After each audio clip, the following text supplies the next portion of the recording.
All right, it's time for chapter 8. I'm like flipping through the pages and it's like one of the headlines pop up where it's like, you have to want excellence. And I'm like, yes, you have to want excellence. Chapter 8 is all about wanting excellence. So we are going to see if we can talk about sacrificing good for great. And I do want to preface this. I think that with as much information as I've got from the previous chapters, I think this kind of comes in sequence, right? Like, we can't sacrifice good for great until we've taken all the other steps. Like, first we have to get, first we have to get on the right track, and then we have to be excited about things, and then we have to be able to overcome obstacles, or at least figure out where the obstacles are so that we know what direction we're going in. Because once we get to good, for most people, good is enough. Good is enough. And a lot of times, good is much better off than where they started. Like, oh, I never even imagined I could get this far. This is good enough. And he is saying in this chapter, when is it that you are going to stop accepting good? When are you going to start striving for excellence? When is good not enough? When are you ready to move forward to great? Sacrifice the good for great. He says the good is good, but it ain't great. And I was like, what does he mean? And I think this is how we all end up stuck sometimes. Because the good is good. Like, what is there to change? I'm chilling, I'm hanging out, I'm having a good time. I'm exactly comfortable in my comfort zone. And so I don't need to strive for anything else because it's good here. What else do you need from me? He wants us to expand on our ideas of what it takes to be successful. Now, I think I naturally just sit in a wheelhouse of what can I try? What can I do next? What's better than this? And I don't know where that comes from. I'm going to assume it comes from my parents. In fact, I'm sure it does come from my parents. But there is this idea in my head that I want to be able to give better than whatever normal is, or I want an experience just outside of normal. And that causes me to push and seek out and search for more information than one would typically search for. Usually people just get to this is good, this is perfect right here. And I'm like, no, we could do better. We're out here trying to fly, okay? Who's ready to build some wings? According to the author, he says, what doesn't grow dies. What doesn't grow dies. And so if you are just stuck in a comfort zone, if you are just stuck with being good for good, if this is just enough for you, just understand that like whatever is stuck in your little flower pot, the roots kind of just start entangling and then suffocates itself. Dies. So you need to take the flower from out of the pot, give it a new home, put that in there, and continue to allow it to grow and develop and be better than it was or could be in the other pot. He says that we can't be afraid to move forward. Are you one of those people? I don't know. I'm not that person. I'm like, what's this? What's new? But I also want to be the person who had the idea. If somebody else's idea to move me forward, I'm probably not necessarily as quick to jump on board. But if it's my idea, I'm like, yeah, this is great. Let's move forward. But we can't be afraid to move forward. Now, when I think about the last chapter, I think about how, again, in a certain time in history, how we could all just get a little stuck and we're like, everything seems like it's working out just fine right now. And it's like, I guess this might be good, but probably somewhere in the world, probably somewhere out there in existence, there's a better version of this. Let's move toward better. We can't keep holding on to yesterday. We have to continue to walk forward. We have to continue to advance. We have to continue to dream forward. I love that statement, dream forward. What happens when you are involuntarily pushed out of your comfort zone? And I think that's a good question. What happens to you when you are involuntarily pushed out of your comfort zone? And I think that we become uncomfortable, but that is where greater than what we imagine probably lies. I don't think that I personally have any hesitation in taking on challenges or something new. It puts you in a place of humbleness. It reminds you that you don't know everything. It reminds you that there's a process to learning. It reminds you that you have to ask questions. There's just so many reminders, but there's also so much growth there.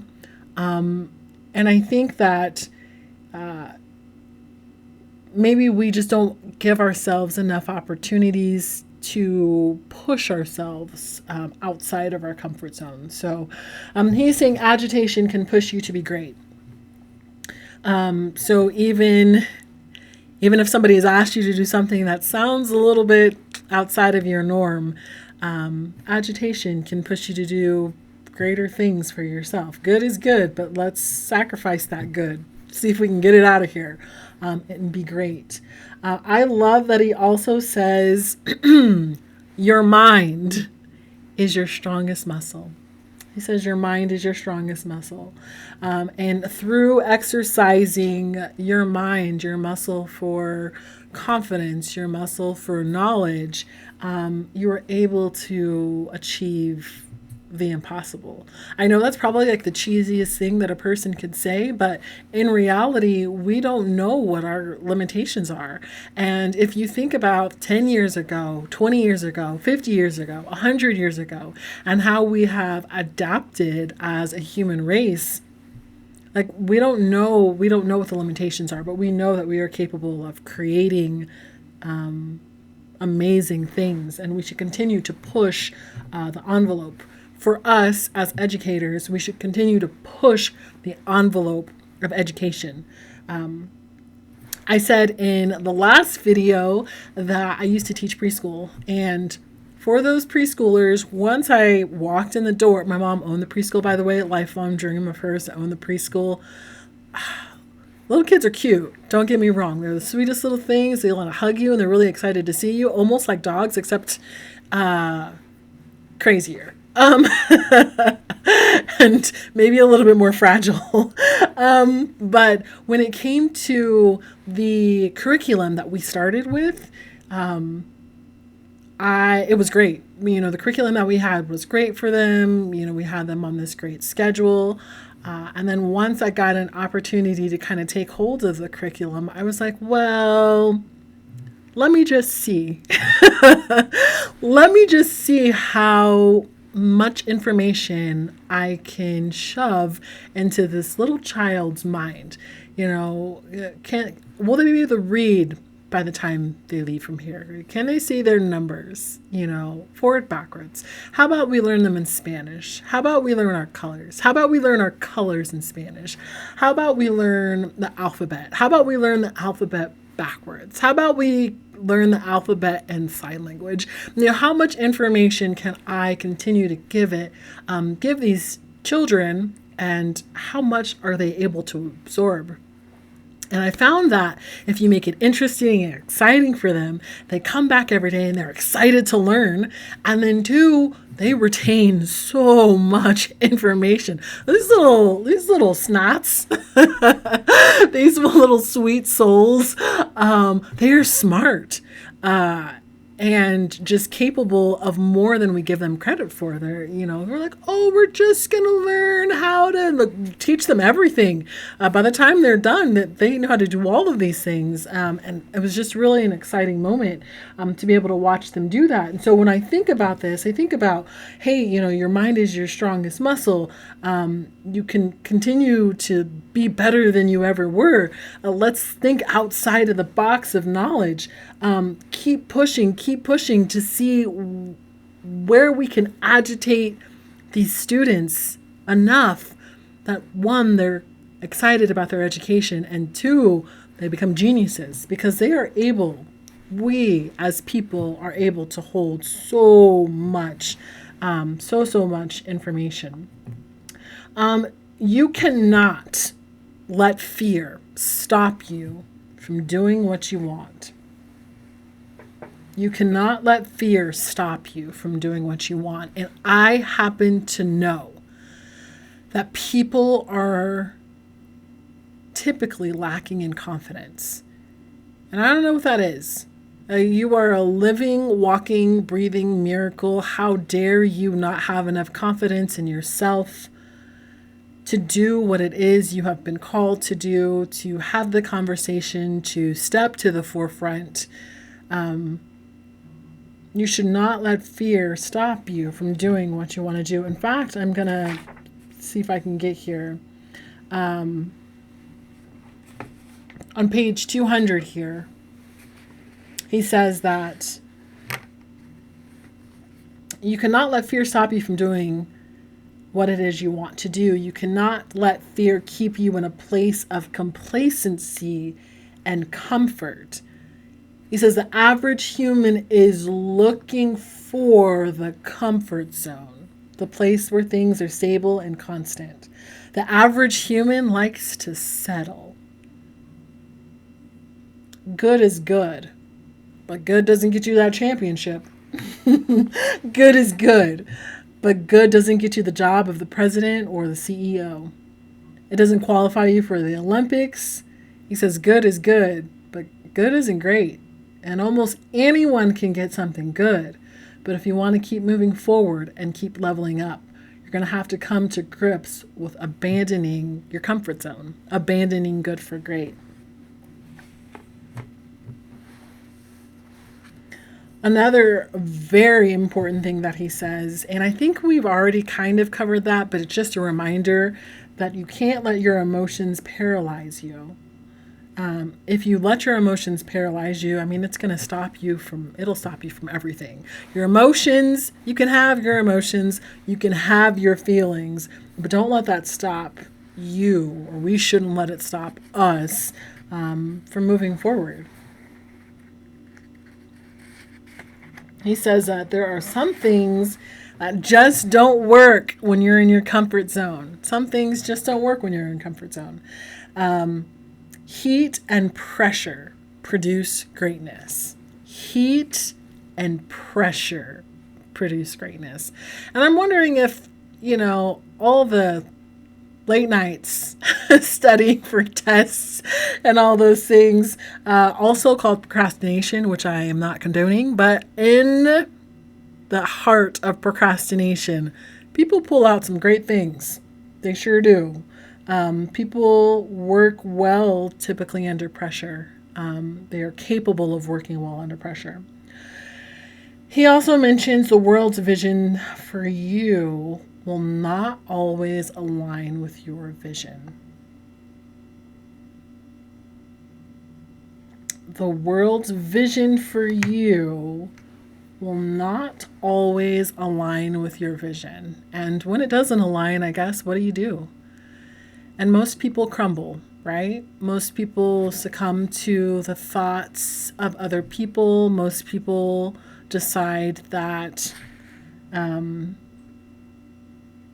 their path maybe isn't the right path for them based on information given to them by people they trust, people they love, people who might be in a position of power. And I think that, again, if we're looking at this from the eyes of an educator, this statement is very, very, very important, because you, as a coach, a guide, a mentor, a teacher, an educator, have a lot of sway when it comes to a person's belief in themselves. And people tend to grasp onto the words of other people versus having the confidence in themselves. And so we always want to make sure that no matter how we actually think about a person, that we're able to wipe that slate clean every day that they come in and say, hey, all right, let's try again. Hey, all right, let's try to be better today. Let's try to do better today. because they're going to be grasping onto your words. They're going to be grasping onto the thoughts that you have about them. And I said the world's vision for you will not always align with your vision. And if you're tough enough and strong enough, you just push through. Most people aren't that tough. Most people aren't that strong. Most people will succumb. So keeping in mind both sides of the coin, if it's you trying to fight through, if it's us trying to fight through, we fight through. We make the decision that we're going to sacrifice the good for great. We make the decision that we're going to keep pushing forward. We're going to keep seeking knowledge. We're going to keep being better than we could have ever imagined ourselves to be. And also, when people are put in our presence, I want them to have that same confidence, that same passion, that same fire. Like whatever it is that you're choosing for your life, you go do that thing. You can be great at it. Doesn't matter if you failed before. Doesn't matter if you failed yesterday. Doesn't matter if you told me you were going to do something and you quite couldn't get it done. We get to wipe that slate clean and we get to try again. Because we can't let the world's vision impact what it is we want to do for ourselves and where we want to go. It also says you can't let others hijack your vision or your goals. So just understand, I think he goes into several paragraphs about how important this is from the inside out. We can't let this happen to us. We can't let somebody come in and tell us that we're not good at something. We can't let someone come in and tell us that we're never going to amount to anything. Or we can't let someone come in and say, I've seen somebody like you before. We can't let anybody do that. And also, I strongly encourage you not to be that person. Don't put that box around another person. That is not your place here, in my opinion. That's not our place here. Our place is to lift as many people as we can lift and guide as many people as we can guide. And they will make their own decisions. But let's not make the decisions for them. And also, let's make our own.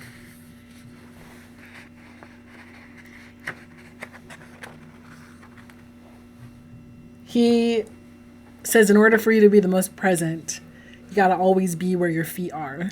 And are you an optimist? I know that me personally, I'm very optimistic, but also very level-headed. And it's a weird switch of the two. I can be obnoxiously optimistic, and at the same time, if somebody brings me something that doesn't make any sense, I will get right back on track like, no. That's not going to quite work that way. And I think you have to have a good level or a good balance of both. It is very important to always be where your feet are, always be present, even though we're sacrificing the good for the great. In order for us to get to the great, we have to be where we are, understand what we're doing, understand how we can do better so that we can move forward.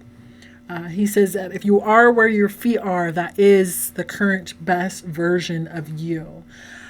But also not to stay there. You can't stay there. The last thing I want to chat about from this chapter, probably my favorite quote of the whole thing. I had a pretty good quote in the last chapter, but this one, he quoted Mike Tyson, and I'm like, sold. Who quotes Mike Tyson? But I love this quote because it's true. He says, everybody has a plan until they get punched in the mouth. Which is so true. Everybody has a plan. Everybody has goals. Everybody has desires. Everybody has wants. But in order for you to get to those things, you're going to have to go through some things. And what happens when you get punched in the mouth? What happens when life happens? And sometimes we're not prepared for that. And in our optimism, in our quest for bettering ourselves, in our quest for sacrificing good for great, also be prepared that everything's not going to quite work out just as planned. Things are going to go crazy. Things are going to go awry. And still, we should make it to our goals. And still, even if we get punched in the mouth. All right, that is all I wanted to chat about from this chapter, You. We're on the final two chapters, or final two videos after this. I can't believe it. Hopefully you'll join me next week, because we're talking about us being a business. You are a business. Sounds intriguing. Join me for the next video next week. We'll talk about it then. See you soon. Bye.